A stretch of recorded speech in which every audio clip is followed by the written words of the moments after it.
Good evening, students. Let's start with the next chapter of class 10 civics, gender, religion and caste.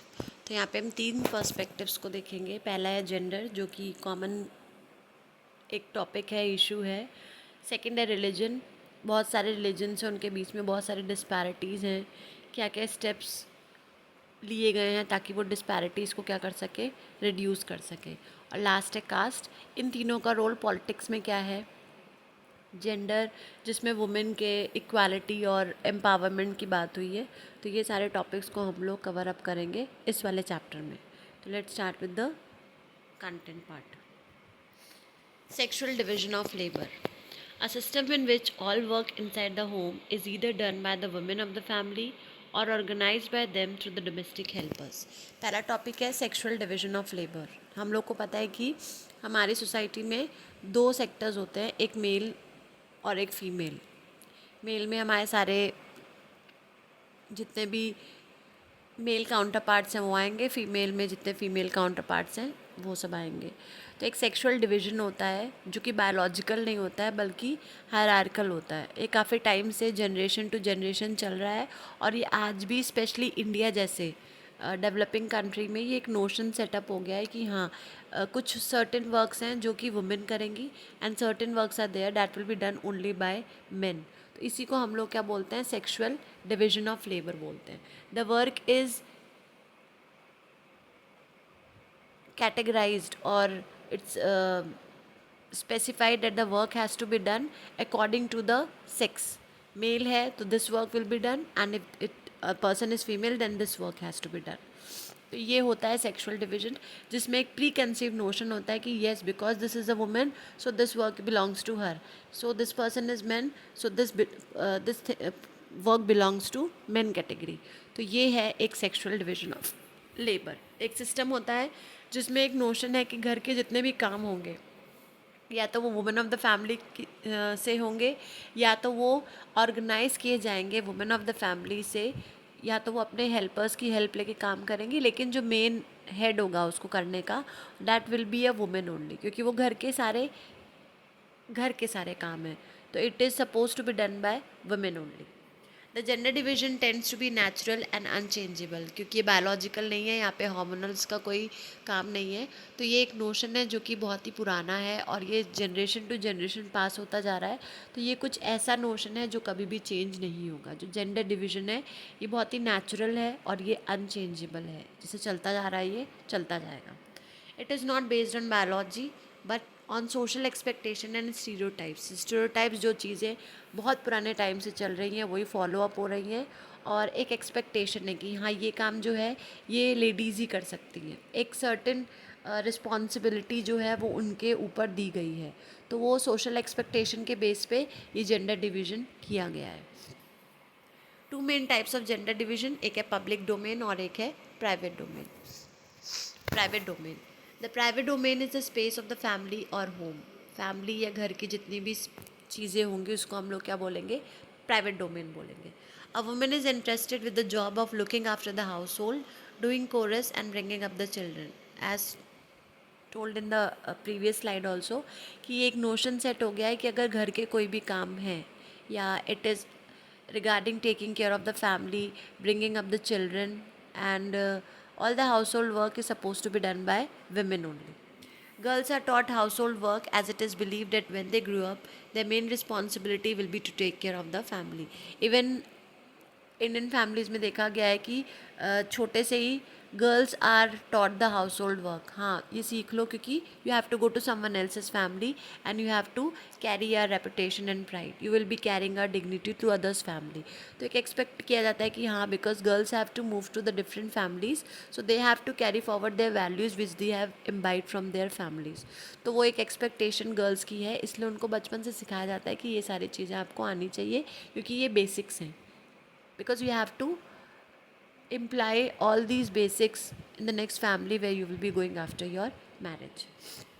और उनके ऊपर एक responsibility है कि today we are taking care of you, later on when you will be going to other family you have to take care of the entire family. तो आपको कुछ basic चीज़ें पहले से आनी चाहिए. तो इसलिए जो गर्ल चाइल्ड होती है she has been always asked और she has been always taught the basics of life skills, कि कैसे उसको आगे लाइफ में रिस्पॉन्सिबिलिटी अपनी आगे उसको कैरी फॉरवर्ड करनी है, ये सारी चीज़ें उसको बचपन से सिखाई जाती हैं.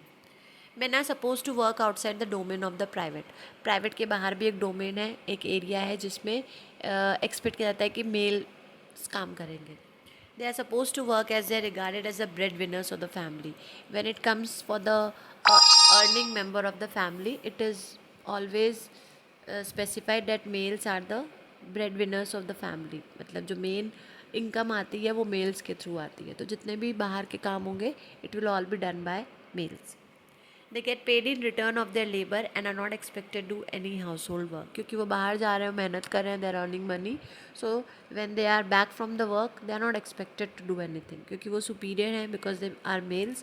Plus they are earning money for the family, for the children's well-being, for the wife's well-being. सबकी family में वो सबके well-being को देख रहे हैं, तो वो घर का काम नहीं करेंगे. When men are offered the job of cooking, cleaning, etc., in return of money, it is not considered as disrespectful. When we see in a family, there is one male and one female. Female is taking care of the entire family, right from bringing up the children, sending them school, bringing them back home, helping them in completing their homeworks, then cooking food for husband, taking care of his needs along with the children needs. ये सारी चीज़ें किसकी हैं? Ladies की हैं. ठीक है. When the lady is doing all this work, उसको डिसरिस्पेक्टफुल नहीं माना जाता है. लेकिन अगर वही सारे काम अगर किसी मेल से आप करा लो, तो उसे डिसरिस्पेक्टफुल बोला जाता है कि नहीं, the lady is asking the male partner to do all the work. तो ये तो सही नहीं है, ईगो एक क्लैश हो जाता है. But when the same work is offer to them professionally, तो उसको डिसरिस्पेक्टफुल नहीं बोला जाता है, because they are being paid for that work. Ladies का वर्क नहीं कंसिडर होता है, because they are not given the money for the work they are doing. Cleaning, cooking, इन सब का उन्हें कोई भी पेमेंट नहीं मिलता है. They are not considered as work. लेकिन यही जब मेल्स बाहर प्रोफेशनल लेवल पे यही काम करते हैं, तो they are given the money, and then in that category they are not at all considered disrespectful. उनको डिमिनिंग एक सेंस में नहीं देखा जाता है, because for all this work they are getting the money. In the hospitality industry, men are employed as chefs. In the fashion industry, men work as designers. Modern times में we have seen that now it's trending that in hospitality industry, males ज़्यादा chefs का काम करते हैं, because बड़े बड़े restaurant, बड़े बड़े hotels में भी if we check the data, we'll get the details that males are more better chefs than females, और अधिकतर मेल शेफ्स ही दिखते हैं. फैशन इंडस्ट्री में भी डिज़ाइनर्स का काम मेल्स ही करते हैं, क्योंकि they are being paid good amount of money for all this work. In rural areas, women often provide valuable labor in agriculture, work miles to fetch water along with doing household chores. Rural areas में specifically हम लोग देखते हैं, तो वहाँ पे जो खेती, क्योंकि एग्रीकल्चर वहाँ पे मेन एसेंस होता है, अर्निंग लाइवलीहुड का एक प्रॉपर एक सारा अर्निंग वहीं से आती है. तो वहाँ पे वुमेन जो हैं वो उसमें भी मेहनत करती हैं, माइल्स वो जाके पानी भरती हैं और फिर आके घर में काम भी करती हैं. In urban areas, many women work outside in offices, schools, colleges and other places. However, they are still expected to carry on the household work to their best ability. Essential household work by women is not considered as work as they are not paid for it. वही चीज़ है कि rural areas में भी हम देखते हैं कि जो लेडीज़ हैं वो पहले एग्रीकल्चर सेक्टर में भी अपना कंट्रीब्यूशन देती हैं. Then after working in the agriculture sector they are back to their home and they do all the household work also. तो बाहर का भी काम, अंदर का भी काम, दोनों का काम वो कर रही हैं. Same way in the cities also, if the ladies are working professionally in the outside the private domain, then also they are expected to go back to their work, to their homes and carry on the household duties, because they are they are specified in the category of doing the household chores as per the sexual division of labor. और उनके जितने भी extra काम होते हैं जो वो अपने प्राइवेट डोमेन में करती हैं in order to take care of the family, it is not considered as work because they are not paid for that particular work. अब हम लोग देखेंगे public domain. Women's role is restricted in the public domain. अभी जब private domain था उसमें उनका personal space था, फैमिली, होम, ये सब चीज़ें थी। अब हम जब पब्लिक डोमेन देखते हैं, outside the house, outside the family, जब वो देखते हैं तो हम लोग देखते हैं कि वुमेन का प्रपोर्शन क्या है, लगभग लगभग बहुत ज़्यादा नहीं है, it is comparatively low. For a long time, women were not allowed to participate in public affairs and hold public offices. This gradually led to rise of women's agitation across the world. बहुत लंबे time तक, independence के बाद भी बहुत लंबे time तक movements चले हैं, because ladies were not given the positions in the public domain. उनको वो चीज़ें नहीं मिल पा रही थी जो वो डिज़र्व करते थे। तो इसकी वजह से बहुत ज़्यादा एजिटेशन हुआ, लोगों ने, वुमेंस ने अपने राइट्स के लिए बहुत ज़्यादा मूवमेंट्स किए। In many countries, women started raising their voice, demanding equal rights and forming organization to their legal status.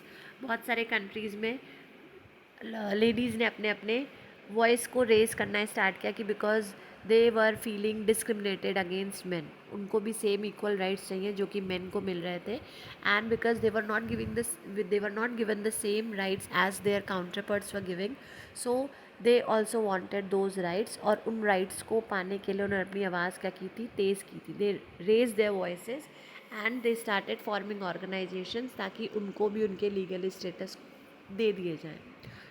जिन चीज़ों से उनको डिप्राइव किया हुआ था, जो चीज़ें उनको नहीं मिल पा रही थी, वो चीज़ें भी उनको मिल सके, उसके लिए उन्होंने बहुत सारे मूवमेंट्स लॉन्च करने स्टार्ट कर दिए थे। They demanded the improvement of education and better career opportunities.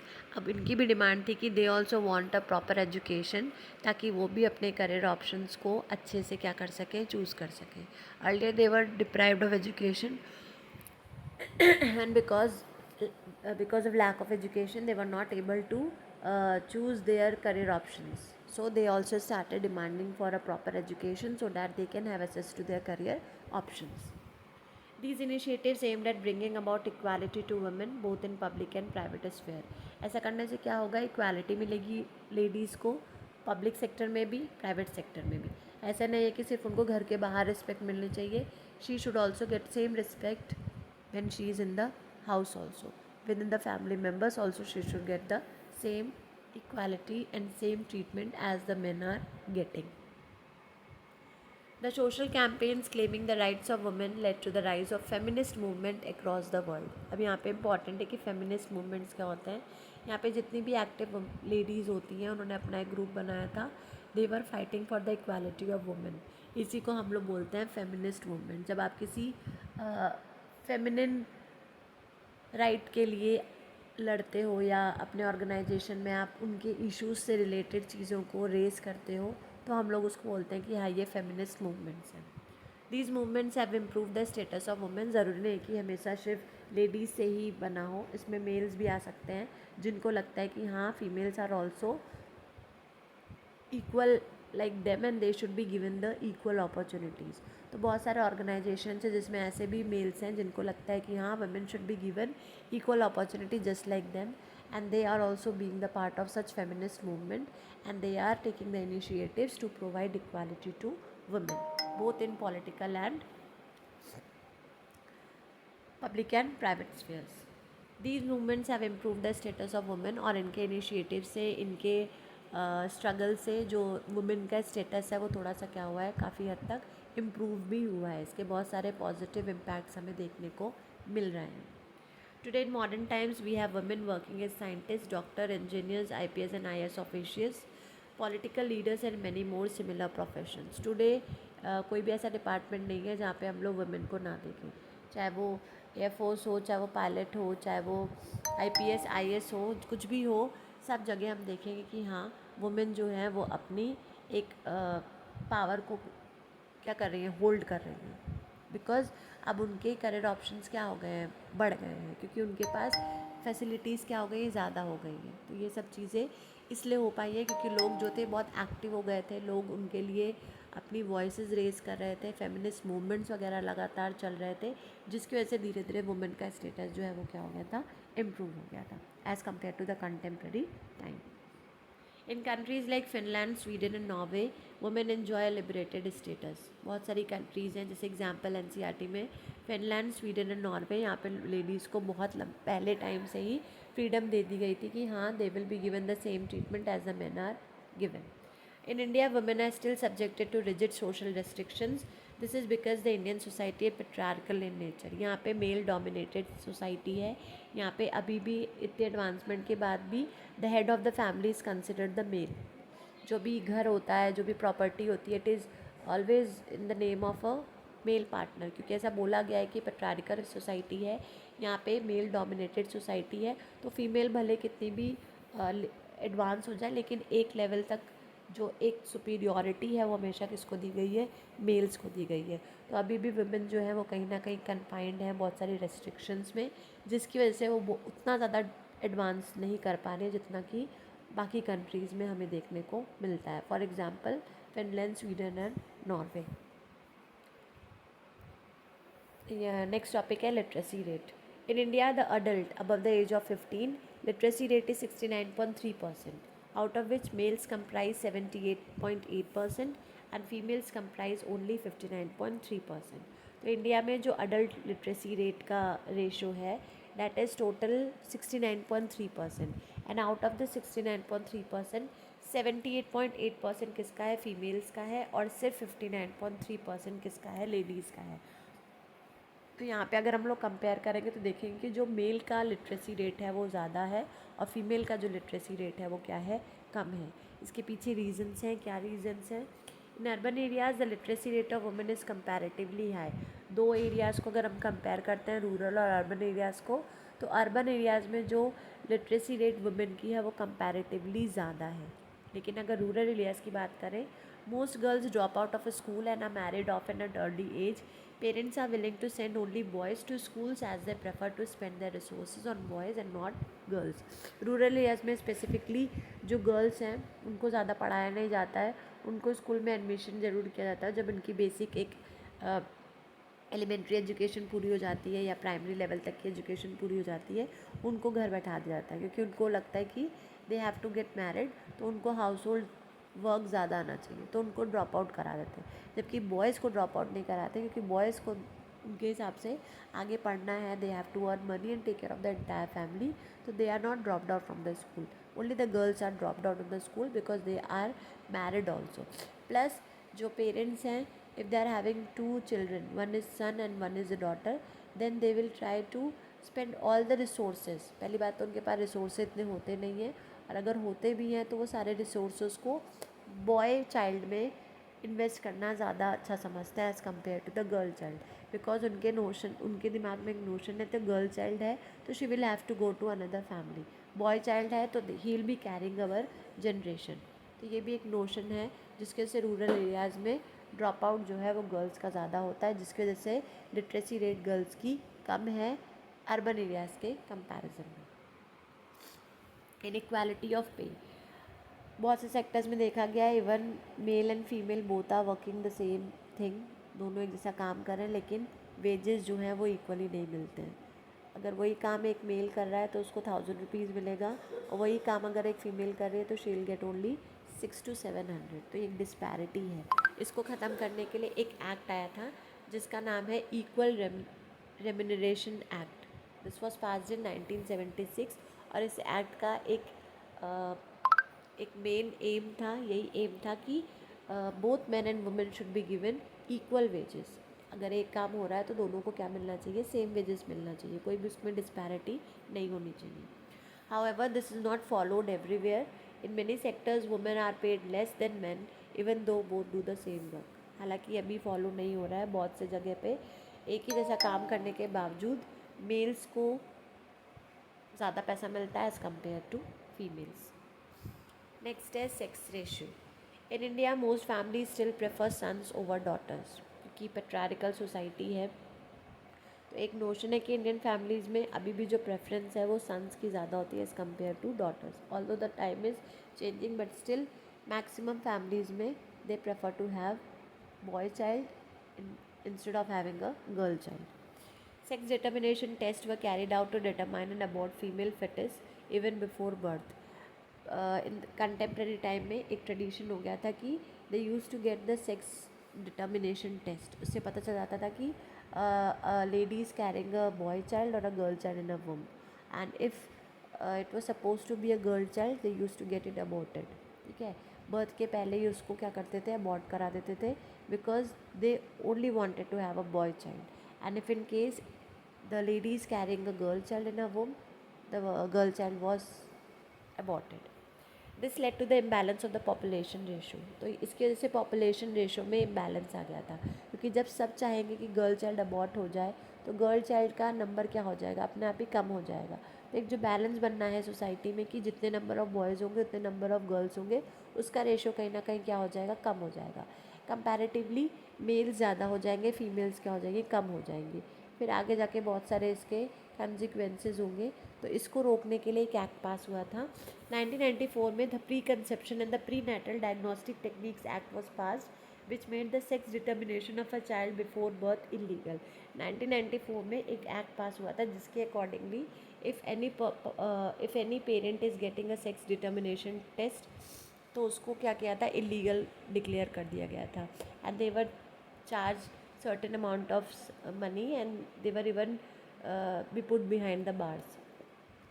But this practice still carried out under secrecy. लेकिन अभी भी अगर लोगों के पास बहुत ज़्यादा सोर्स वगैरह है तो अभी भी वो सीक्रेटली ये सब करा लेते हैं. And if they are not willing to have a girl child they get it secretly aborted. The population census of 2011 records that in India there are 940 females out of 1000 males. पहले जो proportion था वो बहुत ज़्यादा एक disparity थी. फिर जब से ये एक्ट आ गया, जब से लोग एजुकेटेड हो गए हैं, थोड़े से डेवलप्ड हो गए हैं, नोशन जब से थोड़ा थोड़ा चेंज होने लग गया है, तो ये जो अभी जो को सेंसस हमारे पास डेटा है 2011 का, उसके हिसाब से 1000 मेल्स पे 940 फीमेल्स हैं. नेक्स्ट है women's political representation. When citizens take part in the public making process, it is called political representation. जब कोई भी सिटीज़न मेल या फीमेल एक पॉलिटिकल डिसीजन मेकिंग में पार्टिसिपेट करता है तो उसे हम पॉलिटिकल रिप्रेजेंटेशन बोलते हैं. Issues related to women's well-being and other issues related to women are not given adequate attention. बहुत लंबे टाइम से बहुत सारे इश्यूज़ थे concerning women safety, women's equality in the society. बहुत सारे इश्यूज़ हैं जिनको उतना अटेंशन नहीं दिया गया है बहुत लंबे टाइम से. कितने सारे प्रपोजल्स हैं जो अभी भी पेंडिंग पड़े हैं.